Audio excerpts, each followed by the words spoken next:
According to the FBI, hate crimes in America targeting Muslims or people who just appear to be Middle Eastern surged in the aftermath of 9/11. There is this cloud, with the hate crimes, with the profiling, with being rounded up.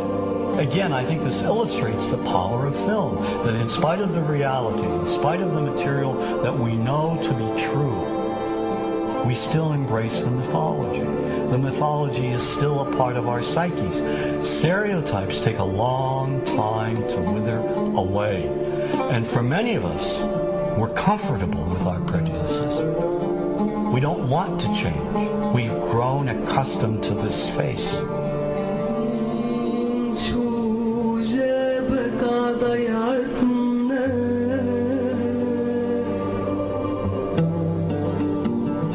When we think of Arabs, what do we see? What images come to mind? Do we see actual people? People who, despite real cultural or geographical differences, do pretty much the same things that we do. When we think of Arab women, what images come to mind? Do we see women who laugh and play and who adore their children? Women who work in the home as well as outside? Would it come as a surprise to know that in many Arab countries, a majority of college students are actually women? What's our immediate image of Arab men? Do we see loving fathers? Men who want to provide for their families? What about Arab teenagers? Do we see them the way you would think about teenagers in other parts of the world?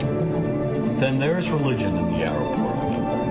Do we see it as all-encompassing, dominating everything else? Do we know that even though faith plays a huge role in the Arab world, just as it does here in the United States, that it's also true that much of the Arab world is quite secular? When we think of Arabs and religion, does Christianity come to mind? Do we remember that there are over 20 million Christians in the region who have lived side by side in harmony with Muslims for centuries? To their credit, some filmmakers have shown Arabs and American Arabs in all their complexities. An excellent way to shatter a stereotype is through laughter, through comedy. So we have comedians. Comedians have done this historically. Black comedians, Jewish comedians. So we see Arab comedians doing this, and this is one way to release the tension. My name's on a credit card, true story. Guy behind the counter picked up my credit card, sees the Olive Garden, looks at me all weird. He's like, hey, buddy, what kind of name is, that?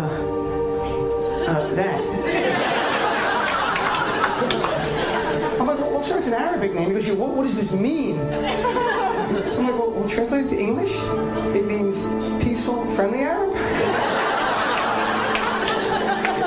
But he's not happy because, yeah, what Arab country is your family from?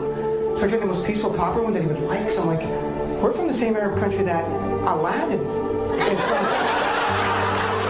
To his credit, Michael Moore in Fahrenheit 9/11 in the DVD includes a scene with this comedy coming out. My name really is Ahmed, and I can't fly anywhere. All you white people have it easy. You guys get to the airport like an hour, 2 hours before your flight. It takes me a month and a half.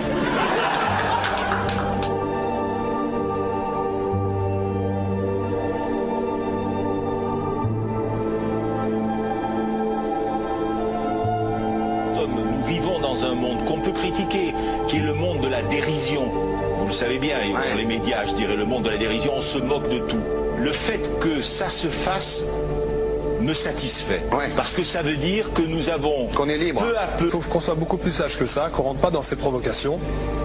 Et c'est pour ça que... C'est l'autocensure, ça, Jamel. Tu comprends ce que je veux dire? Si on commence à pas faire de dessin pour pas choquer les musulmans, non, si on fait... Pour moi, c'est de l'autocensure. C'est la fin de la liberté d'expression. Pour moi, la liberté d'expression, la liberté d'expression et le respect font partie, sont mariés ensemble.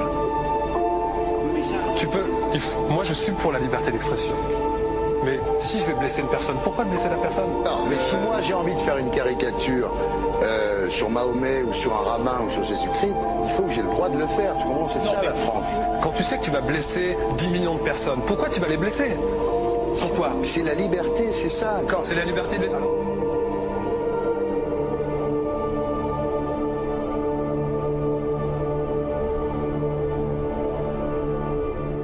tout seul. Vous pensez pas que c'était à vous de vous excuser, non? En disant le sketch n'était pas très drôle, je suis désolé si j'ai blessé des gens, voilà, excusez-moi, voilà, c'est une connerie, c'est mon travail.